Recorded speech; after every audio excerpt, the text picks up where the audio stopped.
Morning, morning. Everybody's kind of, you guys must have been on your phones or something. 5 minutes morning, you got it. Yeah, I checked before I came in here. Hope you guys had a good bye week, if it was a bye week for you. We did.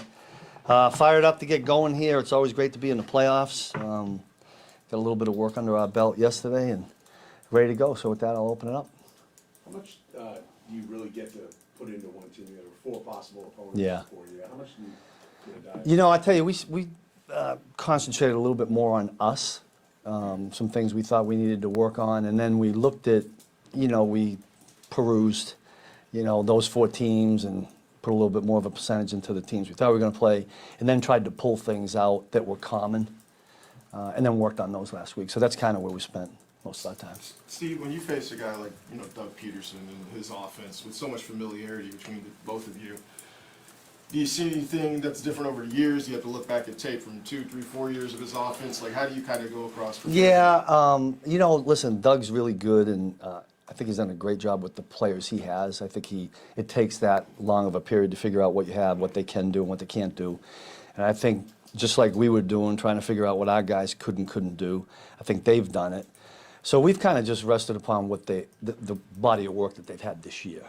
Haven't dug too deep into, because when I was with the Giants, we played him when he was in Philly, so there was this, and there are some common concepts that people carry, but concentrated mostly on what they've done this year. Steve, I know you don't study Patrick per se, but I suspect you have some sense of his evolution over these last few years, and I wonder if you can describe what it is, how difficult it is to contain a guy who sort of keeps evolving. It just seems like his definition of the line keeps... What always amazes me about our whole offensive group is how well they know each other. It's like Travis knows exactly where what he's going to do, when he scrambles to his right or his left. And, the guys that, obviously Travis has been the one that's been with him the most, but like even Jarek, I just feels like he knows where Pat's going to be. And to me, that's the most amazing thing. How they ever get that done, I'll never know. And Patrick's a typical elite player. He makes the other 10 guys around him better. And you see that all the time. You see it in practice. You see it on the field. When I get to watch a couple of plays. Always impressive. I don't know if that helps you with the question you're asking. But do you have some sense of Patrick still being kind of ever-growing, ever-changing? Yeah, I think everybody in the league does that. I've had guys that were in their 15th year that felt like there was something new they learned or were evolving. Whether, you get to that part and then it's evolving into, do I got to keep my weight down because I'm older? How do I handle, treating my body, et cetera, et cetera. So I think I think every year's an evolution year.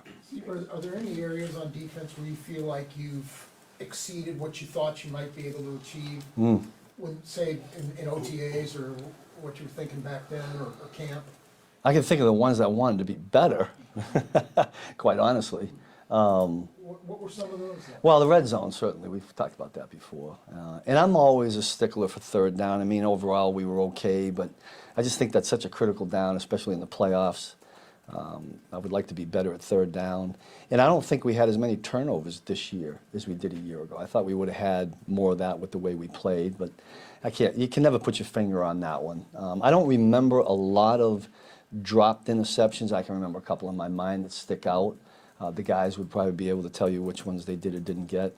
So maybe those 3 kind of critical areas. And I thought the pass rushes has gotten better and better. The linebackers kind of evolved, the young corners. all those things have been pluses. As far as the pass rush, have you come farther than maybe you thought you would have when the season started? Well, I didn't, you know me, I've said this before, I didn't earmark a certain this or certain that. I was just always hopeful that it would get better as the season went on, and I think that happened. So. Where's Jacksonville gotten better? Well, I tell you what, they do a lot. They're kind of like, way Coach Reed and the guys are here. You're probably not gonna see what they did last week, 2 weeks ago, whatever. They change it up quite a bit.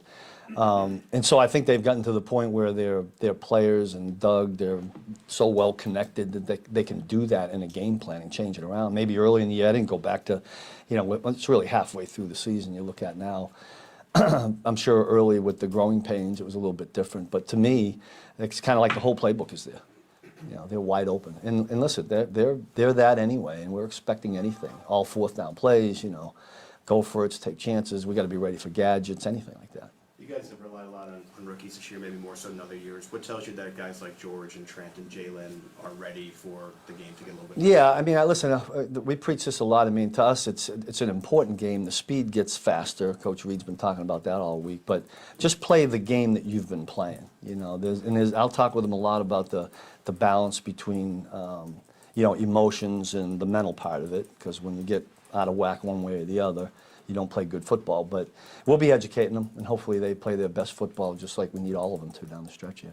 Coach, Doug Peterson's going up against, obviously, his mentor, for lack of a better term. You did that in 2011 with the Rams. You know, a lot of questions, like who has the advantage, right? Is it Yeah. Andy? Is it the mentor? Like, Yeah. What did you remember about having been in the room with the guy and then facing him? Yeah, you know what I remember about that game, because we opened up with him, I think, in 2011. We scored right out of the blocks, and on that score, Steven Jackson he pulled his quad. Like about 8 plays later, Danny Amendola popped out his elbow, he was done. And our best corner, somewhere in the third quarter, Ron Bartell, he got hurt. So we were ahead, and I thought we had a chance to beat, you know, the mentor, right? And all of a sudden it went the other way. That's what I remember. But I think it's always great playing guys that you've worked with, you know, John Harbaugh and, you know, Sean McDermott, all those guys that we kind of compete against, and you were brothers in the room. Is it an advantage or is it maybe a Oh, I don't know. disadvantage? You know, you, like, what do you remember? Well, at that, you know, we were a couple of years removed from, you know, it was 06 was the last year with Andy, and then it's 2011. Now, when I was with the Giants, we were going against them, you know, right out of the blocks. But by that point, his team had kind of changed a little bit. It was Michael Vick, I think. It wasn't Donovan McNabb anymore. Like the years are kind of running together. But I don't know. I'm not sure who has the advantage. The team that wins? I don't know. When you were, did you watch the game Saturday as it happened, the Jags-Chargers game? In and out, yeah, because we were watching tape and stuff. You know, we were all watching it, and you're sitting there watching a young quarterback, bad luck, interceptions and all that. When you see that happening, I mean, what was your surprise level that they got down that much and he had such a bad first half and they were able to come back and do it? What's it say about Trevor to be able to get that? I thought it was amazing. I mean, what the job Doug did, obviously keeping them like that, because it can easily go the other way, especially with a young team in a game like that. And then they kind of chipped their way back, right? They stopped them in the first drive, and then they come right down and score. I'll tell you what I thought was key, and I showed this to the guys this week. I talk about, I think I've said this to everybody here before. To me, the four most important series in the game, first and last of each half. In that game, the last series of the first half for the Chargers defense was a 2-minute, they ended up scoring, right?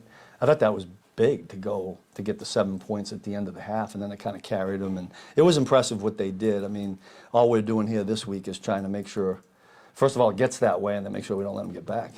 How much is opposing receiver height and length, like, impacting where you're sending Legarius as far as maybe a bigger receiver? Well, there's been a little bit. We've talked about that during the week with other teams. They got some big receivers. They all can run. I mean, the things we look at is size and how fast, and then we try to look for the matchups and then go from there. But they got a good crew. I mean, they talk a lot about the running back and the quarterback, but you start looking out there at 7, 11, 13 and what they're doing. That's a good group, and we're certainly not overlooking them at all. Last one, Great. Warm out. Okay, thank you.